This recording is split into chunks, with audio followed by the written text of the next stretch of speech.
अहंकारी का सदैव पतन हुआ है।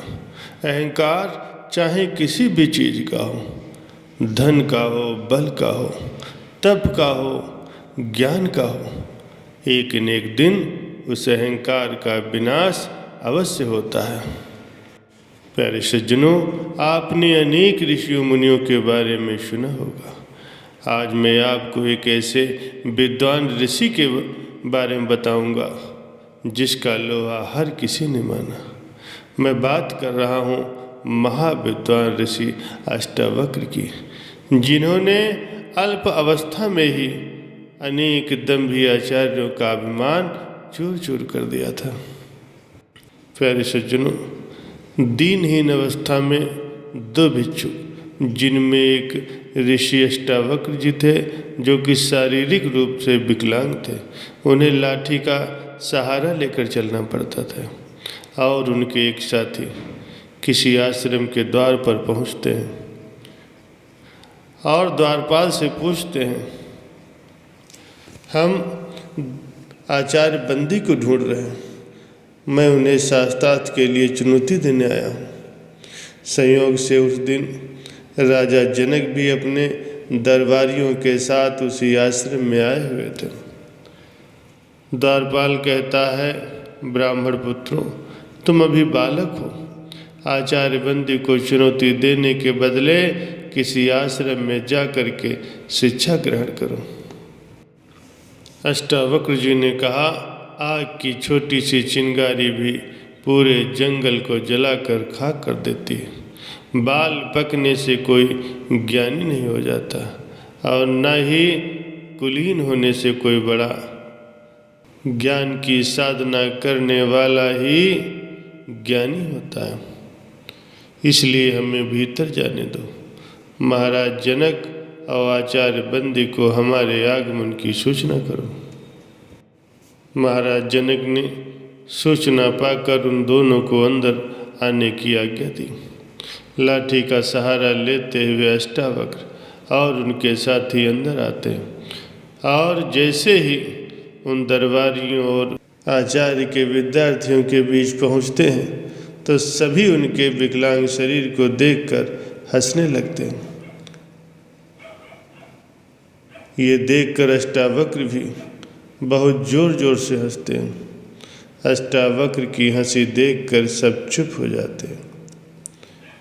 ये सब देखकर महाराज जनक अष्टावक्र से पूछते हैं कि ब्राह्मण देव, आप सभा को देखकर इस तरह से क्यों हंस रहे हैं?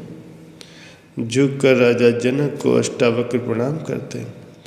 महाराज, मैं तो ये सोचकर यहाँ आया था कि ये जनक की सभा में आकर इन विद्वानों के बीच में आचार्य बंदी को शास्त्रार्थ के लिए चुनौती दूंगा, लेकिन यहाँ आकर के ये पता चला कि ये तो मूर्खों की सभा है।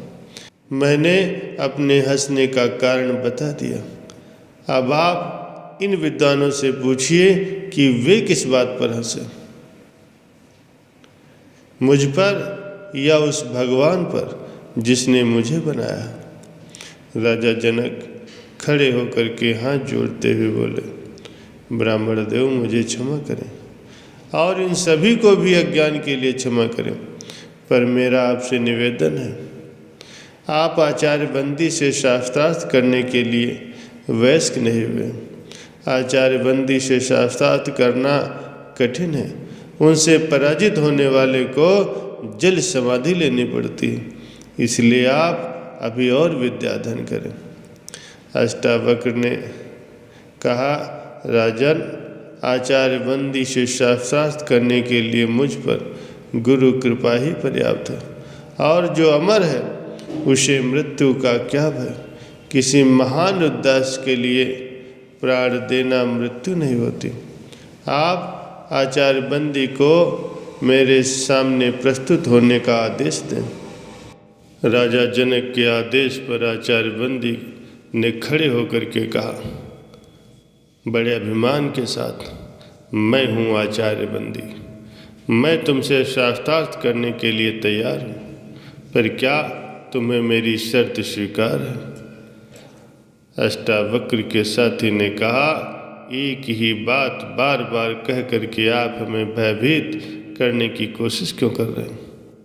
आचार्य बंदी ने हंसते हुए कहा, चाहो तो तुम दोनों एक साथ मेरे से शास्त्रार्थ कर सकते हो। अष्टावक्र ने कहा, मैं एक हूँ और मैं एक ही आपसे शास्त्रार्थ करूँगा।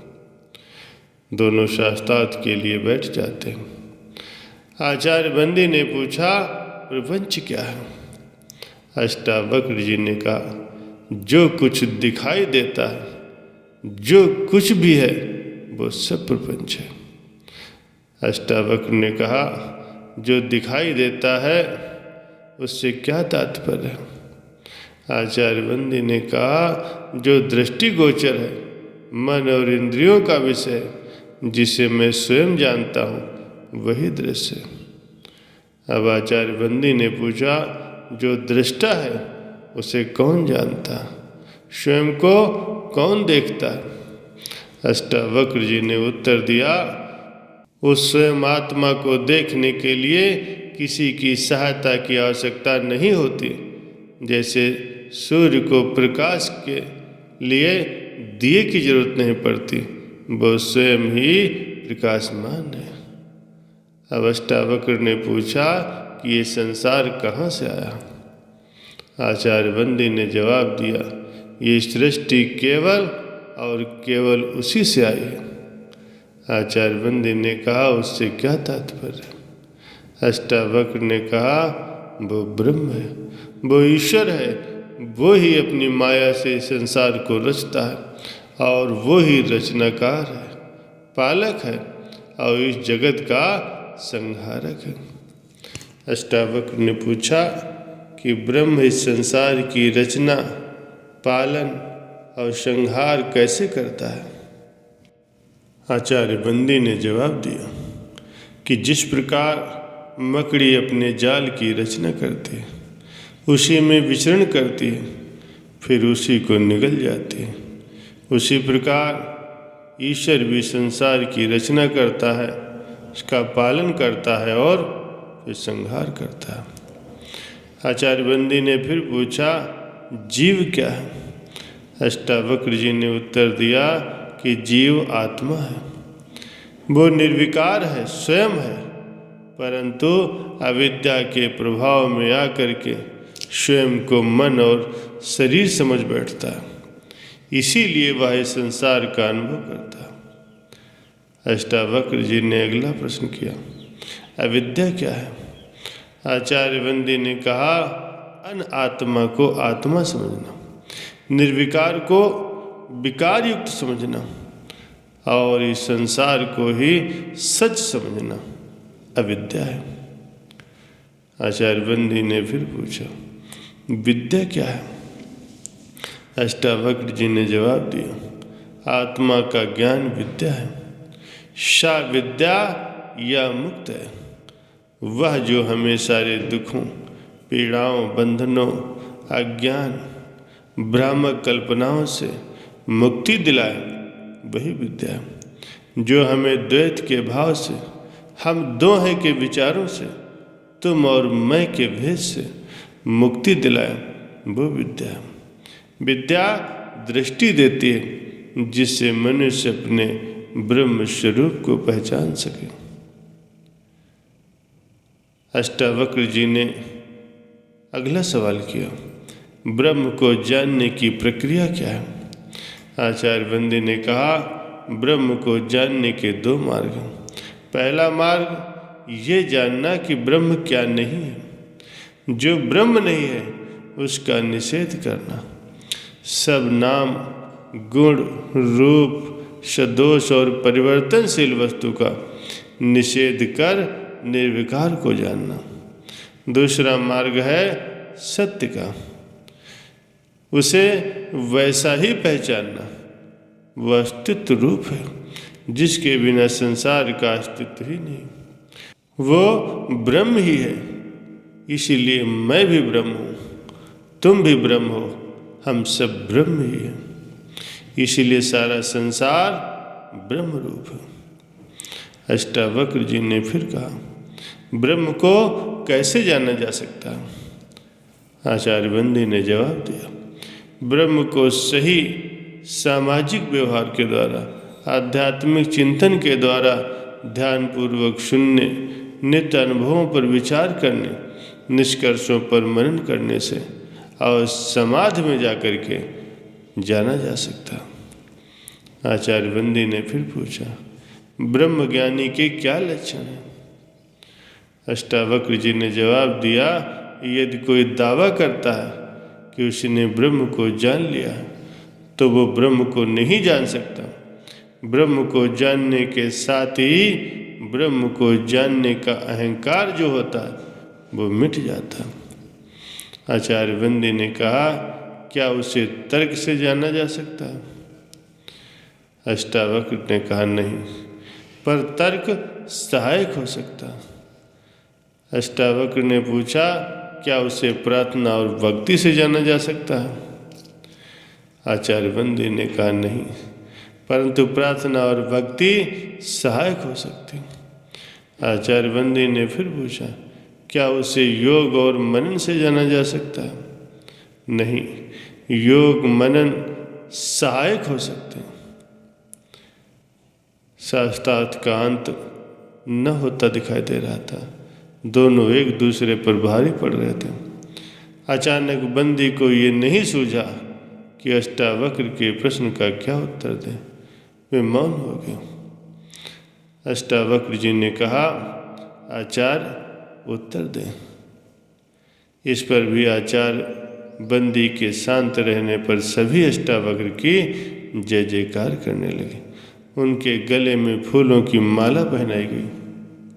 राजा जनक भी उठ करके एक माला अष्टावक्र जी को पहनाते हैं और प्रणाम करते हैं। आचार्य बंदी ने कहा, मैं अपनी पराजय स्वीकार करता हूँ और मैं जल समाधि लेने के लिए तैयार हूँ। अष्टावक्र ने कहा, मैं आपको जल समाधि देने नहीं आया हूँ। आपको याद होगा कि आचार्य बंदी के अभिमान और इस प्रथा के कारण कितने निर्दोष विद्वानों की जान जा चुकी। आचार्य बंदी याद करें ऋषि कहोड़ को। मैं उसी ऋषि कहोड़ का पुत्र हूँ। आज मैं विजयी हुआ और आप पराजित हुए। मैं चाहूँ तो आपको जल समाधि दे सकता हूँ, परंतु मैं ऐसा नहीं करूँगा। मेरी क्षमा ही पुरुषोत्तम है। मैं आपको क्षमा करता हूँ आचार्य बंदी।